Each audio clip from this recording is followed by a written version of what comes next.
Okay, it doesn't work, I think. Unfortunately, I have a strong voice. Just a question about culture, because I think you might be surprised that you're in the room full of people, so to a large extent, they recognize you as a valuable speaker. They come here to listen to your speech. Probably in Amsterdam, you just mentioned before, you were there, or in States. In such a situation, hundreds of people want to ask you a question or interact with you. So you see here it's a bit different. People want to listen, people want to learn, people probably have hundreds of questions in their minds, but they don't like to ask them. This is just an example of the cultural difference.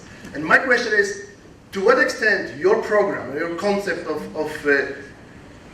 entrepreneurship, this disciplined entrepreneurship approach, might be influenced, or might be hampered by the difference in culture?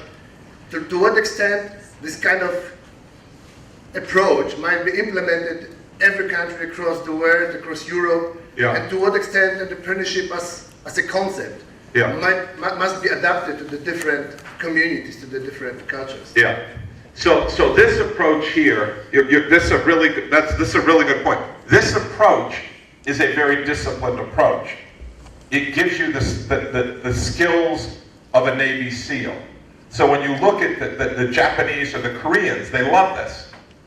But what they lack is the spirit of a pirate, because nobody wants to be different. You think this is quiet. You should present it, when you present in Japan, you know, or Finland. Finland, they don't even look at you. They just like this. Right? Here in Poland, there is that, I don't know why it's here, but you know, if we went out and had a few drinks, people are willing to be different, right? And there's some constraint. But that's going to go away. Trust me, that is going to go away.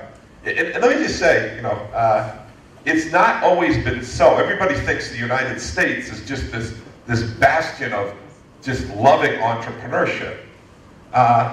It's not always been so. It has not always been so at all. When I left IBM in 1994, I I'd worked there 11 years. I went to MITEF. I said, I'm going to try this thing called entrepreneur. I'm going to start a company. I started a company. And in my hometown, people would go up to my mother and say, what happened to Bill? He was such a nice boy. He seemed like he was doing so well. I hear he's unemployed now. That's 1994. 1994.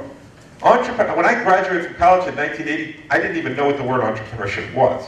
So things are changing dramatically, especially amongst young people. If you go to, you know, I can go around the world, and I'm sure there's some place here in Warsaw that I could go where you have some sort of grungy group of entrepreneurs. Is there a name for a place around here? Yeah. Like in London, it's Shoreditch. I can go to Shoreditch and I feel like I'm in Kendall Square. You would think you're just in another place in Kendall Square. I can go to Berlin and they're reading the same books. They're talking about all this stuff. So I think there's kind of this global class of entrepreneurs that's coming around that's going to disrupt the system. And so I think things are changing so dramatically. But I think, look, you know, I'm not here to flatter you. But Poland is very well educated. People are anti-fragile. You know how to take a punch and get back up. And if you don't know how to take a punch and get back up in entrepreneurship, you will not succeed. Poland's really good at that. You all don't take yourselves too seriously. People who take themselves too seriously and think of themselves as aristocrats, that doesn't work well either. Entrepreneurship is a meritocracy. So I'm very optimistic about what's going on here. And it seems, by the way, that you have a, you know,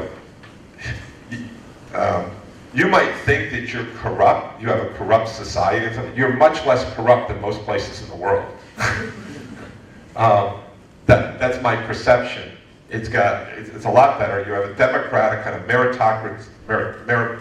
merit-based system. So don't get too down on yourselves. I think you've got a pretty good culture. It's not perfect, but